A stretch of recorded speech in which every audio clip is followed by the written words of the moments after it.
कि अगर कोई वैकेंसी, एक उदाहरण दिया गया कि अगर 94 में कोई वैकेंसी आई है किसी पद के लिए और उस पद के लिए 2000 में फिर वैकेंसी आती है, बीच में कोई वैकेंसी नहीं अगर आई है, तो अगर 2000 में किसी का उम्र सीमा समाप्त है लेकिन 95 में उसकी उम्र सीमा है, अधिकतम उम्र सीमा, तो उसको फॉर्म भरने का मौका मिलेगा और मिलना चाहिए। और बीपीएससी, बिहार कर्मचारी चयन, बीएसएससी में मिल रहा है, लेकिन सीएसबीसी पता नहीं क्यों इस कानून को मानने के लिए तैयार नहीं है, सरकार के आदेश को मानने के लिए तैयार नहीं है और अधिकतम उम्र सीमा में छूट नहीं दिया गया है सीएसबीसी के द्वारा, जबकि दिया जाना चाहिए।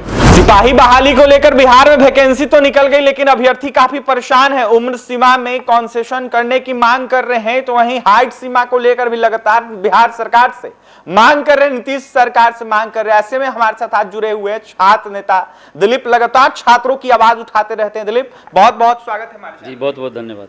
सिपाही बहाली की वैकेंसी निकल गई है, लगातार आप भी आवाज उठा रहे हैं। अभ्यर्थियों के द्वारा मांग किया जा रहा है हाइट को लेकर, जो एज को लेकर है उसको लेकर भी बातें हो रही है, क्या है ये बताइएगा। देखिए, अभ्यर्थियों के द्वारा ये मांग की जा रही है कि उम्र सीमा में, अधिकतम उम्र सीमा में 3 साल की छूट दी जाए, क्योंकि 3 साल के बाद वैकेंसी आई है। 2020 में आई थी वैकेंसी सिपाही की, उसके बाद 2023 में आई है। और बिहार सरकार का भी एक आदेश है 26 जून 2015 का, जिसमें स्पष्ट रूप से लिखा हुआ है कि अगर कोई वैकेंसी रेगुलर नहीं आती है तो उसमें अधिकतम उम्र सीमा में छूट दी जानी चाहिए। और इसमें बिहार लोक सेवा आयोग, कर्मचारी चयन आयोग, केंद्रीय चयन पर्षद, सिपाही भर्ती यानी सीएसबीसी को भी आदेश दिया गया है। और इसमें स्पष्ट रूप से लिखा गया है कि अगर कोई वैकेंसी, एक उदाहरण दिया गया कि अगर 94 में कोई वैकेंसी आई है किसी पद के लिए और उस पद के लिए 2000 में फिर वैकेंसी आती है, बीच में कोई वैकेंसी नहीं अगर आई है, तो अगर 2000 में किसी का उम्र सीमा समाप्त है लेकिन 95 में उसकी उम्र सीमा है, अधिकतम उम्र सीमा, तो उसको फॉर्म भरने का मौका मिलेगा और मिलना चाहिए। और बीपीएससी, बिहार कर्मचारी चयन, बीएसएससी में मिल रहा है, लेकिन सीएसबीसी पता नहीं क्यों इस कानून को मानने के लिए तैयार नहीं है, सरकार के आदेश को मानने के लिए तैयार नहीं है और अधिकतम उम्र सीमा में छूट नहीं दिया गया है सीएसबीसी के द्वारा, जबकि दिया जाना चाहिए। तो हम लोग तो मांग कर रहे हैं नीतीश कुमार जी से कि आपका ही आदेश है और आपके राज्य में आप ही का कोई अधिकारी, आप ही का कोई भर्ती आयोग वो आपकी बात को नहीं मान रहा है, तो ये तो सरासर हुआ ना कि सरकार के आदेश की अवहेलना हो गई। तो इसलिए आप इस पे संज्ञान लीजिए मुख्यमंत्री जी और देखिए कि ऐसा क्यों हो रहा है और अधिकतम उम्र सीमा में छूट मिलनी चाहिए। आज हालांकि फॉर्म भरने का अंतिम तिथि है, लेकिन सरकार तो चाहेगी तो बढ़ा सकती है डेट, 5 दिन, 7 दिन, 1 सप्ताह बढ़ाने में कोई दिक्कत नहीं है। बहुत सारा का फॉर्म, टीचर बहाली का फॉर्म का डेट बढ़ा, बहुत सारे चीज़ का बढ़ते रहता है। तो इसलिए हम सरकार से मांग करें कि अधिकतम उम्र सीमा में छूट आपको देनी चाहिए। अगर कोई कोर्ट चला जाएगा इस मुद्दे पे, और संभवतः कुछ लोग गए भी हैं कोर्ट, जैसा कि मुझे पता चला कुछ लोग कोर्ट भी गए, तो फिर बहाली हो सकता है कल को फंस जाए। तो इसलिए हम सरकार से मांग करें कि बहाली न फंसे और आप जो आपने ही कानून बनाया उसके अनुसार अधिकतम उम्र सीमा में छूट दे दीजिए। और महिलाओं के न्यूनतम लंबाई में एससी और ईबीसी महिलाओं को छूट देने की बात नीतीश कुमार जी ने 20 मार्च 2023 को विधानसभा में कही थी, लेकिन अभी तक इस बारे में कुछ हुआ नहीं। और हम ये मांग कर रहे हैं कि सभी कैटेगरी में महिलाओं को न्यूनतम लंबाई में सभी कैटेगरी में महिलाओं को कुछ ना कुछ आप छूट दीजिए, जितना देना है वो आप जानिए, क्योंकि आपने ही घोषणा किया है। तो ये होना चाहिए और पारदर्शिता होनी चाहिए। सिपाही बहाली में, दरोगा बहाली में, बीएसएससी में पारदर्शिता होनी चाहिए। पारदर्शिता का मतलब ओएमआर शीट की कार्बन कॉपी मिले, क्वेश्चन बुकलेट मिले, आंसर की जारी हो, जब रिजल्ट आए तो कटअप, सभी का मार्क्स जारी हो, पीटी, मेंस, फिजिकल, तीनों में एक अभ्यर्थी, किसी भी अभ्यर्थी का रोल नंबर तीनों में उसका सेम होना चाहिए, अलग अलग नहीं होना चाहिए। उसके बाद फिजिकल का जो टेस्ट होता है, फिजिकल टेस्ट होता है, उसका आप मार्क्स उसी समय, फिजिकल टेस्ट के तुरंत बाद आप उसको लिखित रूप में दीजिए। तो ये सब चीज़ हम लोग का मांग है पारदर्शिता के लिए, ये सब चीज़ होना चाहिए। सेंटर पे जैमर लगा हो, ब्लूटूथ लेके कोई ना जाए, मोबाइल लेके ना जाए, ये सब पूरा ध्यान रखे सीएसबीसी। और जो दरोगा बहाली आगे आएगी वो भी, दरोगा बहाली के लिए भी हम लोग ये मांग कर रहे हैं कि 2500 से अधिक सीटों पे दरोगा की वैकेंसी आनी चाहिए, क्योंकि 2020 में वैकेंसी आई थी, उसके बाद वैकेंसी नहीं आई है, तो इसलिए 2500 सीटों पे आनी चाहिए, क्योंकि इससे पहले भी 1717, 2446, 2213 दरोगा बहाली आई थी। और नीतीश कुमार जी खुद बोल चुके कि 75,000 सीट खाली है दरोगा सिपाही के। तो जब इतना सीट खाली है तो आप 1300 पे क्यों वैकेंसी निकाल रहे हैं? 2500 से कम 2500, 2600 निकालिए। बीएसएससी को लेकर क्या कहिएगा? बीएसएससी में भी पारदर्शिता नाम की कोई चीज़ नहीं है। उसका तो पेपर लीक हुआ, तीनों शिफ्ट का पेपर लीक था, क्वेश्चन वायरल हुआ, इसके बावजूद भी बीएसएससी नहीं मानी। मामला अभी कोर्ट में भी चल रहा है। हम उम्मीद करते हैं कि कोर्ट से कुछ अच्छा डिसीजन आया स्टूडेंट्स के लिए। हम तो सीबीआई जांच अगर हो जाए तो सबसे अच्छी बात होगी। हालांकि जो लोग कोर्ट गए हैं शायद सीबीआई जांच की मांग नहीं रखे हैं, वहाँ रखना चाहिए था। सीबीआई जांच की मांग वहाँ रखना चाहिए कोर्ट में, लेकिन सीबीआई जांच की बात तो हम कहीं सुन नहीं रहे हैं। सिर्फ एग्जाम कैंसिल की बात की जा रही है, जबकि दोनों मांग रहनी चाहिए थी, सीबीआई की जांच और एग्जाम कैंसिल दोनों रहना चाहिए था।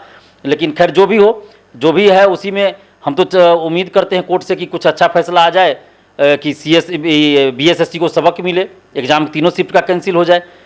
लेकिन जो पिछला रिकॉर्ड है पटना हाई कोर्ट का दरोगा बहाली, सिपाही बहाली, बीएसएससी का, तो उस रिकॉर्ड को देख के थोड़ा सा मन तो व्यथित होता है मेरा कि हम भी बहुत बार लड़े हैं दरोगा बहाली और उसके बाद बीपीएससी में बहुत सारा केस हम लड़े हैं, सुप्रीम कोर्ट तक गए लेकिन नहीं कुछ हो पाया, तो इसलिए भरोसा कम होता है।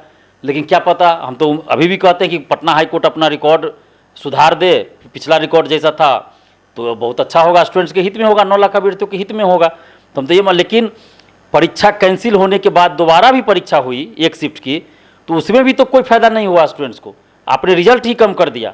मतलब ऐसा लगता है कि बदला लिया गया स्टूडेंट से।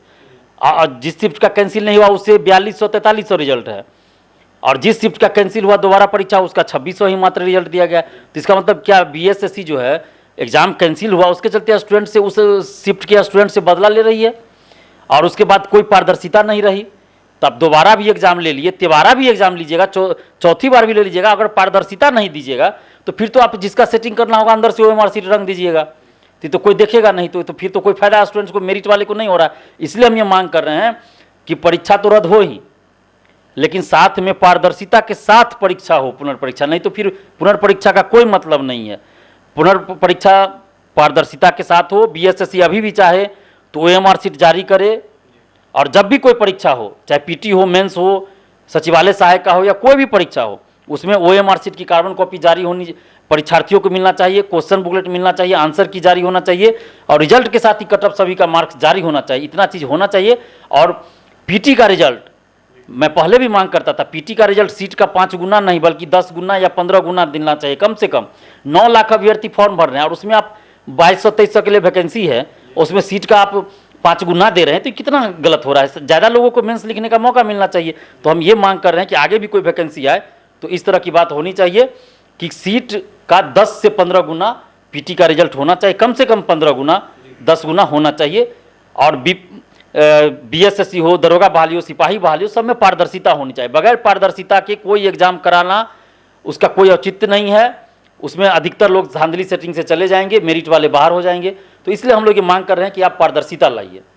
पारदर्शिता की मांग कर रहे छात्र नेता दिलीप, जिस तरीके से सिपाही बहाली हो रही है इसको लेकर यह मांग कर रहे हैं कि जो उम्र सीमा है उसमें सरकार को छूट देना चाहिए अभ्यर्थियों को, क्योंकि देखा जाए तो 3 साल तक कोरोना था और ऐसे में अभ्यर्थियों को लेकर कोई फॉर्म नहीं निकाला गया था, कोई बहाली नहीं निकाली गई थी और काफी लंबे समय बाद बहाली निकाली गई है। ऐसे में कई अभ्यर्थी ऐसे हैं जो परेशान है, उम्र सीमा कम होने की वजह से वो फॉर्म फिलअप नहीं कर पा रहे हैं। तो वहीं आज अंतिम तिथि है, तिथि को बढ़ाने की दिलीप मांग कर रहे हैं, तो वहीं जो उम्र सीमा है उसमें छूट देने की मांग कर रहे हैं। तो वहीं देखा जाए तो दिलीप ने यह साफ कह दिया है कि महिलाओं को लेकर जो हाइट सीमा है उसमें सरकार को ध्यान देना चाहिए। तो वहीं मार्च में बिहार विधानसभा में नीतीश कुमार ने यह कहा था, लेकिन अभी तक उसको लेकर कुछ नहीं हो पाया है। वहीं पारदर्शिता की मांग करते हुए क्या कुछ कह रहे थे छात्र नेता दिलीप, आपने सुना है, जिस तरीके से अनेकों बहालियां निकलने वाली है उसको लेकर यह साफ कह रहे थे कि तमाम चीजों का ध्यान रखना चाहिए सरकार को। तो वहीं पारदर्शिता के साथ